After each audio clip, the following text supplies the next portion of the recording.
හරි ළමයි එතකොට ඔයාලට ක්විස් ප්‍රෝග්‍රෑම් එකේ ෆ්‍රී දෙන අන්තිම වීඩියෝ එක තමයි මේක. මෙතනින් එහාටත් වීඩියෝස් අපි කියන්නේ ප්‍රෝග්‍රෑම් එක කරන් යන අතරතුර වැදගත් වීඩියෝ මොනවා හරි තිබ්බොත් අපි දෙන්නම්. කියන්නේ ඇක්සස් දෙන්නේ නැහැ කියලා තමයි අපි හිතන් හිටියේ. ඒත් වැදගත් වීඩියෝ තිබ්බොත් අපි ඇක්සස් දෙන්නම් හැමෝටම බලන්න පුළුවන් වෙන විදියට. එහෙම කරන්න ළමයි කියන්නේ ඔයාලගෙන් කමෙන්ට් සෙක්ෂන් එකේ දාන්න ඕනේ. කියන්නේ මොනවාද ඔයාලට අමාරු පාඩම් මොනවාද මොන වගේ වීඩියෝද මෙතනින් එහාට එන්න ඕනේ කියලා දාන්න ඕනේ. අපි හිතන් ඉන්නේ මේ අපි අතම කරන්නේ පාස් පේපර්ස් තමයි අරගෙන ඉවරලා මේ ක්විස් ප්‍රෝග්‍රෑම් එකේ කරන්නේ. එතකොට මේ පැය වැදගත් කියලා හිතුනොත් අපි දාන්නම්.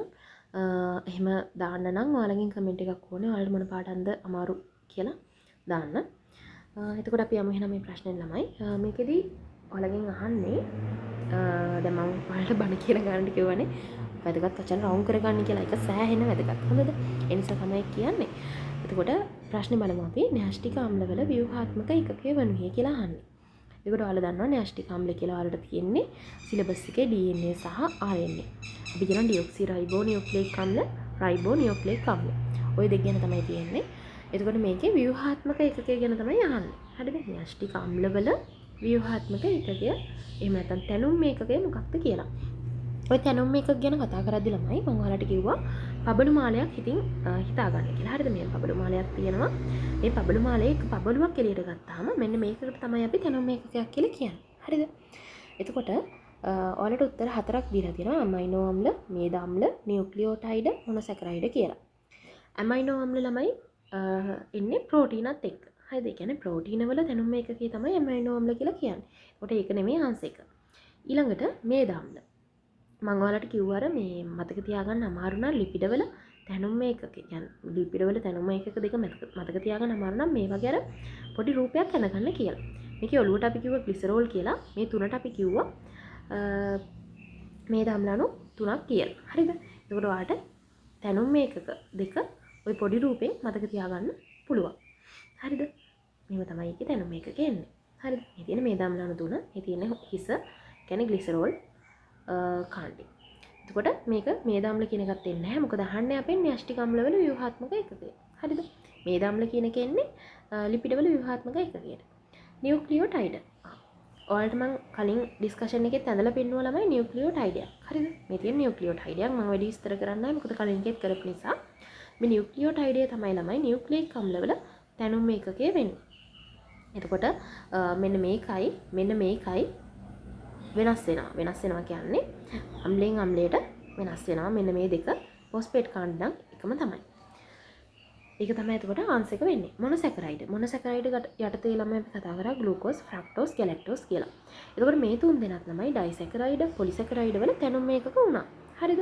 ඒ ඩයිසැකරයිඩ්, පොලිසැකරයිඩ් කියන්නේ තමයි කාබෝහයිඩ්‍රේට්. එතකොට මේක න්‍යෂ්ටික අම්ල වල තැනුම් ඒකකයට අපිට ගන්න බෑ. හරිද? එතකොට බලමු අපි පැහැදිලි කිරීමේ දීලා තියෙන එක. ප්‍රෝටීන වල තැනුම් ඒකකය ඇමයිනෝ අම්ලලු. හරි අපි ඒක පිළිගත්තා. කාබෝහයිඩ්‍රේට් වල තැනුම් ඒකකය මොනොසැකරයිඩ්. හරි. අපි ඒක පිළිගත්තා. කාබෝහයිඩ්‍රේට් කියලා මෙතන කියන්නේ ඩයිසැකරයිඩ්, පොලිසැකරයිඩ්. මේ දෙන්නගේ තැනුම් ඒකක තමයි මොනොසැකරයිඩ් වෙන්නේ. න්‍යෂ්ටික අම්ල සෑදී ඇත්තේ නියුක්ලියෝටයිඩ් බහු අවයවීකරණය වීමෙන්. හරිද? නියුක්ලියෝටයිඩ් තමයි ඒ කියන්නේ න්‍යෂ්ටික අම්ලවල තැනුම් ඒකකය වෙන්නේ. එතකොට මේ ප්‍රශ්න නම් ළමයි ලේසි. එතකොට මේ ප්‍රශ්නේ ගොඩක් අය හරි. හැබැයි හරි කියන්න බෑ. ඇමයිනෝ අම්ල වලට ගහපු 153 දෙනෙක් ඉන්නවා. හරිද? 425ක් ගහලා තියෙනවා නියුක්ලියෝටයිඩ් වලට. ඒ අතර ඉතින් 52ක් මේ දම්ල වලට ගහලා තියෙනවා. මොනොසැකරයිඩ් වල 29ක් ගහලා තියෙනවා. කියන්නේ මම හිතන්නේ අච්චු පොත කියවලවත් නැති ළමයි වෙන්න ඕනේ යාලා නම්.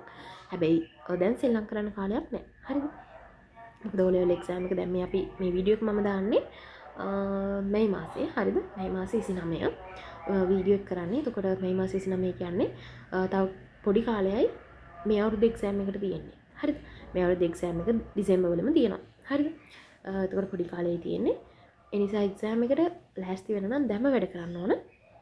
එතකොට ඔයාලා හදාගන්න පොත එහෙම හදාගෙන යන්න. මේකේ අපි අඳින මේ පොඩි රූප එහෙම ඇඳලා ඒ පොත දැම්ම ඔයාලා මේන්ටේන් කරගෙන යන්න ඕනේ දැන් මේ ඉඳන්ම. එතකොට එක්සෑම් එක වෙද්දි බය නැතුව ඔයාලට යන්න පුළුවන්. මොකද ගොඩක් ළමයින්ට අමාරු විද්‍යාවනේ නේද? කියන්නේ අපි පොඩ්ඩක් අර channels වලින් බැලුවාම තේරෙනවා කෝල්ස් දාලා බැලුවාම channel එකේ එහෙම විද්‍යාව ගණන් ඉංග්‍රීසි තමයි ගොඩක් අයට අමාරුයි කියලා කියන්නේ. හරිද? ඒ අමාරු කියන හේතුව තමයි ඔයාලා මේකට මහන්සි වෙනවා මදි. ඒ කියන්නේ ඒක නිකන් ළමයි චක්‍රයක් වගේ යන්නේ. හරිද? ඒ කියන්නේ පොඩ්ඩක් ඉන්න එකක් කියන්නේ විද්‍යාව කියලා විෂයක් තියෙනවා. හරිද? විද්‍යාව හරි මොකක් හරි ඔයාලට අමාරු විෂයක් තියෙනවා. හරිද?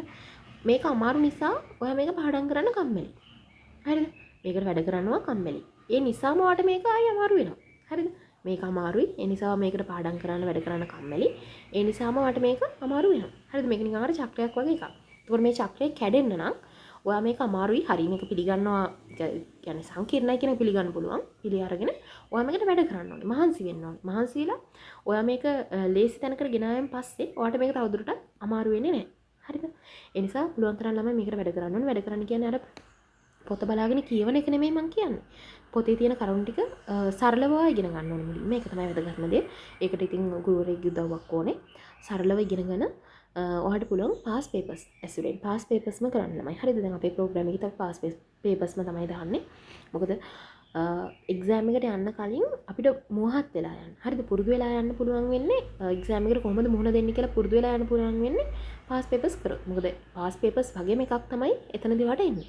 ඒ නිසා පාස් පේපර්ස්ම කරලා යන්න. එතකොට ඔයාලට එක්සෑම් එක අමාරු වෙන්නේ නැහැ. ඔය අමාරුයි කියන විෂයන් වලටත් ඔයාලට ඒ පාස් එකක් يعني નિરાයසයෙන්ම අවුලක් නැතුවම දාගන්න පුළුවන්. ඒ නිසා ළමයි අපි එහෙම වැඩ ටික කරගෙන යමු. එතකොට එහෙනම් අනිවාර්යයෙන්ම කමෙන්ට් සෙක්ෂන් එකේ දාන්න ඔයාලට අමාරු පාඩම් මොනවද කියලා. ඒ අනුව අපි ඉස්සරහට වීඩියෝස් ගේන්නම්. ඒ කියන්නේ අපේ ප්‍රෝග්‍රෑම් එකේ කරන වීඩියෝස් වලින් ඔයාලට කීපයක් හරි අපි පබ්ලික් දෙන්න බලන්න YouTube එකේ.